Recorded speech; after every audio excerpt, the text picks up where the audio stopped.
খোলাফায়ে রাশেদার জামানায় ২৭,০০০ সাহাবা একরামকে শহীদ করার মাধ্যমে আমাদেরকে এটাই শিক্ষা দেওয়া হয়েছে যে আল্লাহর এই জমিনে আল্লাহর আইন প্রতিষ্ঠা করার জন্য, আল্লাহর এই জমিনে আল্লাহর দ্বীনকে বুলন্দ করার জন্য জীবন দেওয়া ছাড়া কোনো রাস্তা নেই।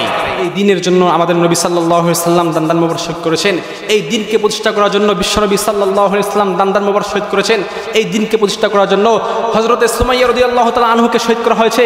এই দ্বীনকে প্রতিষ্ঠা করার জন্য উহুদের ময়দানে ১৪ জন সাহাবা একরাম শহীদ হয়েছে।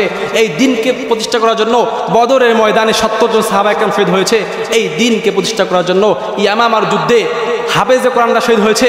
এই দ্বীনকে শহীদ করা, এই দ্বীনকে প্রতিষ্ঠা করার জন্য নবী করিম সাল্লাল্লাহু আলাইহি ওয়াসাল্লামের সামনে ২০০ সাহাবা একরাম শহীদ করা হয়েছে। এই দ্বীনের জন্য সাহাবা একরামদের জামানায়, এই দ্বীনের জন্য খোলাফায়ে রাশেদার জামানায় ২৭,০০০ সাহাবা একরামদেরকে শহীদ করা হয়েছে।